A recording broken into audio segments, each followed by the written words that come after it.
Hello, everyone. Welcome to another episode of Tech It to the Bank. My name is Stefanie Hammond. I'm part of the Head Nerds team here at Enable. I'm the head nerd that focuses on all things sales and marketing related. The goal of these coaching videos is to provide bite-sized sales and marketing advice, bite-sized guidance that you can immediately incorporate into your MSP that will hopefully pay off with either new leads or new signed contract customers at the end of the day. This time around, I'm launching a brand new multi-part marketing training series focused on how do you build a marketing operating system for your MSP. And I'm being joined by my friends and MSP marketing experts, Mark Copeman, Dave Sutton from Wingman. So hello, gentlemen. Thank you so much for joining me. Hey, Stephanie. Yeah, well, thank you for having us. Really looking forward to the next, however many modules. I can't even remember how many we're doing now. I think but there's going to be 13. If 13, if we goodness make me. through, So yeah, I think if we get through everything. So between Dave and I, we've seen quite a lot of stuff over the years. Of course. Worth a quick introduction, do you think? I'll let perhaps Dave introduce himself just for quick 20 seconds. Absolutely, please. Yes. I'm Dave. I'm the founder of Wingman. Back in 2017, I started the agency after a career of about a decade being in MSP sales and marketing. So I've been there in the trenches with you. I know what it's like to grow a managed services business back from early 2013 when I started in the industry for a small family-run local MSP to me here in the UK. Growing the business by about 4 or 5 times over 3 years. I then progressed on to 2 larger firms. And during that time, I spotted a gap in the market where MSPs needed help with sales and marketing. We needed help. Generalist agencies didn't get it. And then it was time in 2017 for me to take a break away, bite the bullet and start the business. And we've been helping many MSPs around the English-speaking world since then to grow their businesses. Fantastic. And the joke we have between us is that Dave was kind of flying solo with his team for the first, 4 or 5 years of Wingman. And I joined him and the team back in 2022. Yeah. I've written some books, done all sorts of stuff in the MSP industry and worked with hundreds. So whilst I've not been inside one, I've had the pleasure and the privilege of working with hundreds across the industry.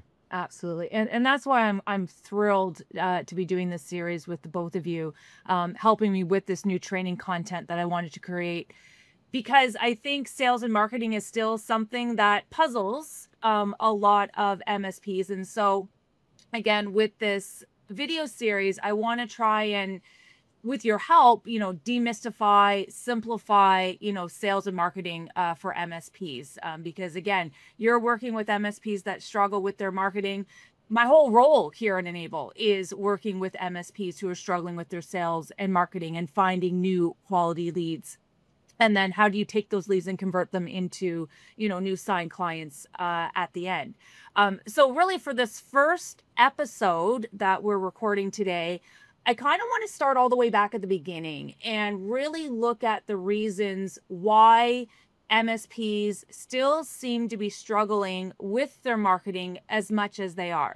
Dave, 2013, I'm 2004, and, we're still having these conversations. There still is that need in the market. So all the work that you guys do, what do you see as being kind of the number one mistake that MSPs often make when it comes to their marketing efforts? I think most MSPs see marketing as an action rather than a journey, that they will operate one siloed activity in isolation from everything else, be that SEO or telemarketing or doing an email campaign, and it just being a shot in the dark over a short period of time, and not giving the time and cadence and repetitiveness that's required in selling managed services, particularly because it's such a mature market. Most businesses that are already going to take on an MSP probably have already done so. So you've got that challenge of trying to get them to move partner, and people don't know what they don't know. And when there's a trusted, established relationship there, it takes a lot of repeat marketing over a prolonged period of time to be able able to erode that relationship, make people question their incumbent, and just get over the hill of every MSP is the same. You know, people will think better the devil you know, so we're not going to bother switching. So how do you get that switch to flick in their head to make them question what they're doing right now and understand that things could be better? And I think just to add to that briefly, it's a little bit flippant. I genuinely have a slide that I use and I put up when I'm occasionally on stage, and sometimes we share that stage together, Stefanie, which simply says, I tried marketing for a month and it didn't work. And, you know, it does sound flippant, but we have genuinely heard that. We've heard it on more than one occasion. And I think that plays into Dave's point there about, you know, this stuff does not happen overnight. We see the LinkedIn adverts and the quite aggressive campaigns that go on there outside from other types of marketing agency that guarantee we're going to bring you, you know, a dozen leads each week for the next year. And we've heard the horror stories as a result of going into those sorts of relationships. And it just cannot be a thing. And I'm sure that will come out in the series as we talk about it. Yeah, absolutely. And kind of what I always talk about, you know, we've tried marketing for a month and it didn't work. And I refer to it as kind of whack-a-mole marketing. Like we've done one thing and then maybe we're going to try something else and then we're going to try one more thing. So it's a bunch of these ad hoc campaigns that doesn't have any really good design or structure around it. So I know you guys have come out and developed, you know, kind of that marketing operating system. So why did you create it, and why is it critical for MSPs to treat marketing as a system as opposed to kind of doing this walkable marketing ad hoc type of stuff? Perhaps I'll begin and then I'll hand over to Dave just to talk through some of the detail, and we'll perhaps bring the model up as we talk through it on screen as well. So we came up with this concept, I guess at the time of recording, about 18 months ago. Any good business needs a framework to sort of hang its hat on, I suppose. And I think because we've both been involved with so many different MSPs over the years, we've heard so many of the same stories alongside the rest of the team here as well. We just felt the need to bring together the repeatable, consistent things that we know need to happen into a single place. Yeah. And, you know, as we talk through this, you'll see the jigsaw pieces in the middle, but it's actually the boxes around the edge, which are equally important as well. And perhaps would you like us just to chat through this, Stefanie, right now? Is this what you'd like to do? Yeah, like that's what I thought. Like, you know, you have that initial slide that has the puzzle pieces. So no, do you have that's it there, fine. or do you want me to bring it up? Okay, so yeah, so that's the rationale behind why we've created this. And as I say, you'll see on screen the jigsaw pieces in the middle, but the boxes around the edge are equally as important. And what we've seen time and time again, and the mistakes and the issues that people come to us with, it's not like we're making stuff up. You know, I on my side of the business, I deal with a lot of prospect calls, lots of marketing clinics, and we hear the same sorts of things every single time. And it normally stems from not having a plan, not having that clarity on where you're heading, what that target market might be, which is why we worry so much about the business fundamentals at the bottom there. And then once that is all ironed out, how to create that marketing foundation, because all roads tend to lead back to your website. And if your website doesn't represent who you are, you can do a whole load of work and spend a whole load of money, but it's never going to reap results, because the place that people find themselves homing in on and seeing how you present yourself to the world, it doesn't necessarily reflect who you are. So you've heard my phrases before: you are what you are online. And if your website looks like something from the 1970s, as far as people and visitors looking at that site are concerned, your business is also stuck in the 70s, even though the likelihood is that is not true. So with this model, we worry a lot about getting the fundamentals correct. And it doesn't matter if you've only been in business for a month, 5 years, 10 years, 20 years.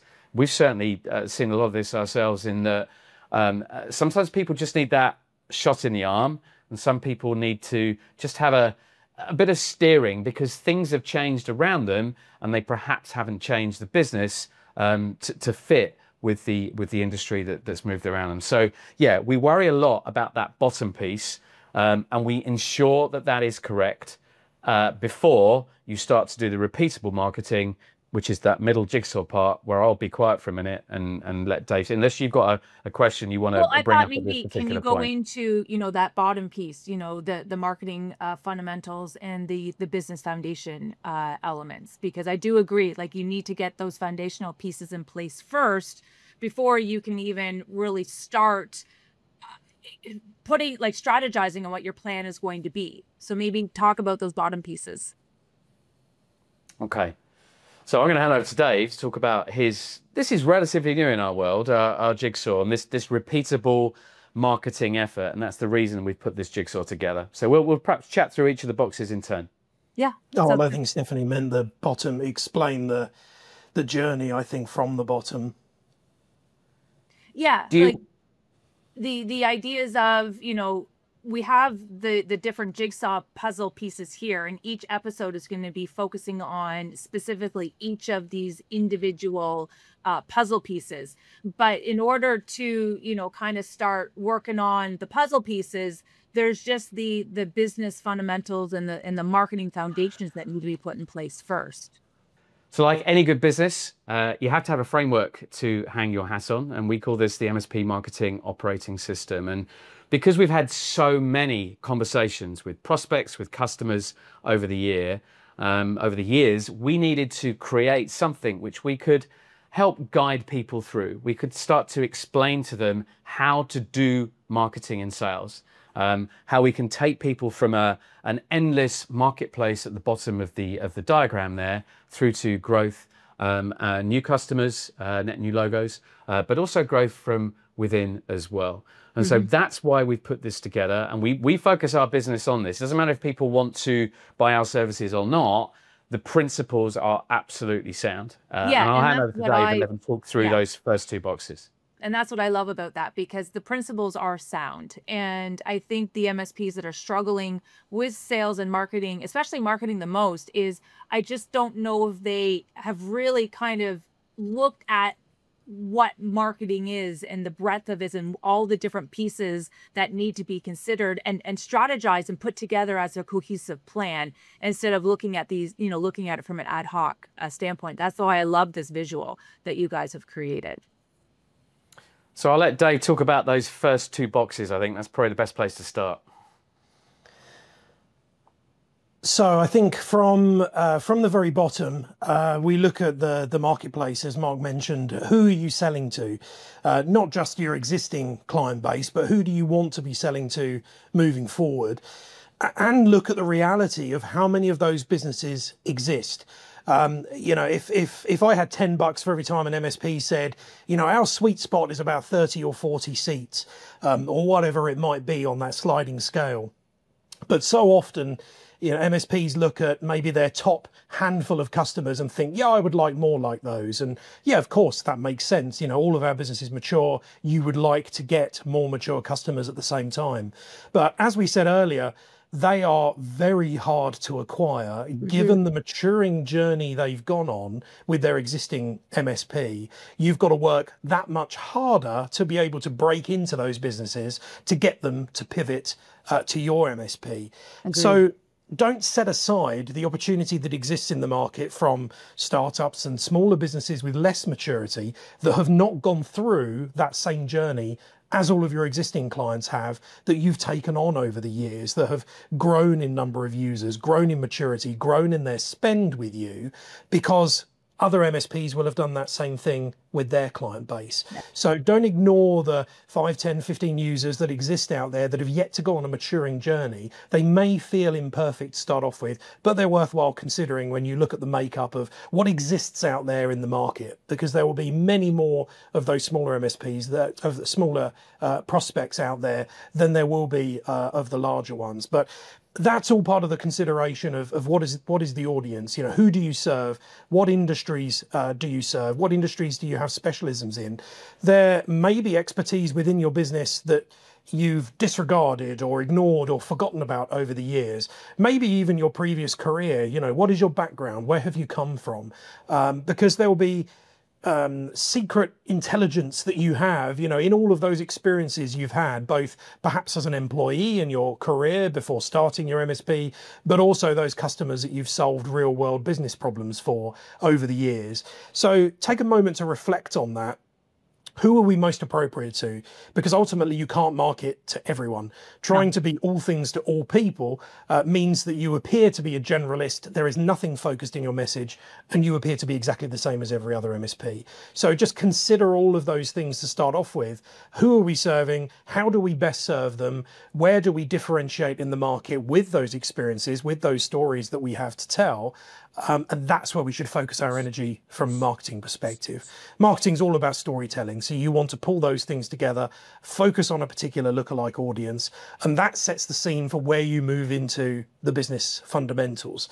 Once we understand the target market and how numerous they are, what problems they face, what challenges they have, what goals and ambitions do they have, we can then focus a message around how we solve those things for them through technology, through data, through compliance, through security. We help those businesses overcome hurdles and mature and grow in their marketplace. Once we understand that and we can shape some goals, you've then got some vision and direction for your marketing. You can then map out a plan instead of going out and just doing siloed marketing tactics, as we said earlier, running a PPC campaign in isolation without considering who are we targeting? Where do they spend their time? Where do they consume content? What message is going to resonate with them? What call to action are they likely to engage with? This exercise uncovers all of that. So you can then set the scene before you go out and start investing real marketing money in promoting your business to those audiences. Once you've established that, you can then set I always refer to like shop analogies, you can get the sort of storefront right to attract that right ICP. If you're specializing in healthcare, you're able to have headline messages that talk about healthcare, talk about the regulations that they face in that market, the operational challenges that they have, and the success stories that you have in solving those problems within that industry environment.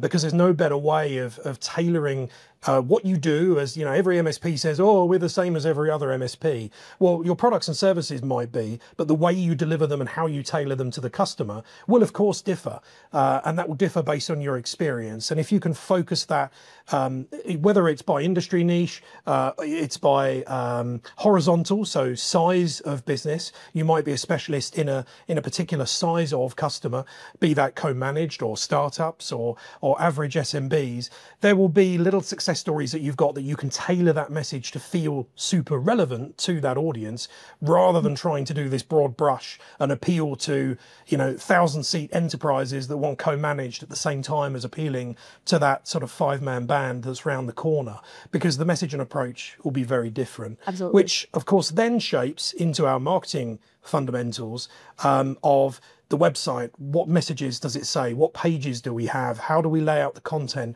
What calls to action do we offer? What social proof do we gather? Video testimonials, case studies, all of those kinds of things. So you can set out that shop front to best appeal to that target customer that you've got in mind. So that's the bottom of the MMOS described. And Stefanie, you talked about in your intro the way that MSPs are, I quote, puzzled by how to do sales and marketing. And it's, we happen to have a set of puzzle pieces in our model here. So we're going to spend the rest of the series focusing on the 8 puzzle pieces there, but also the 2 boxes to the left and right are also important as well. You can't manage what you don't measure. You can't improve it.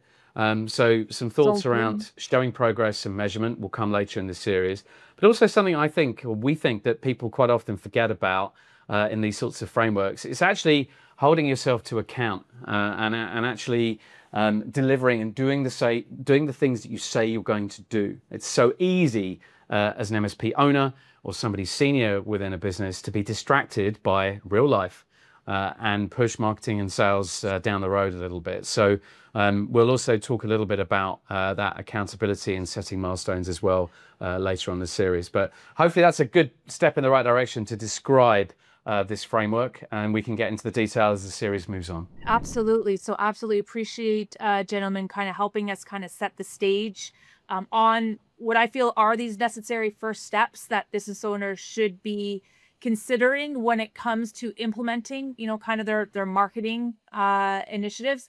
And in our next episode, we are going to start the deep dive into those 8 different puzzle pieces that you see there that make up an MSP's marketing operating system.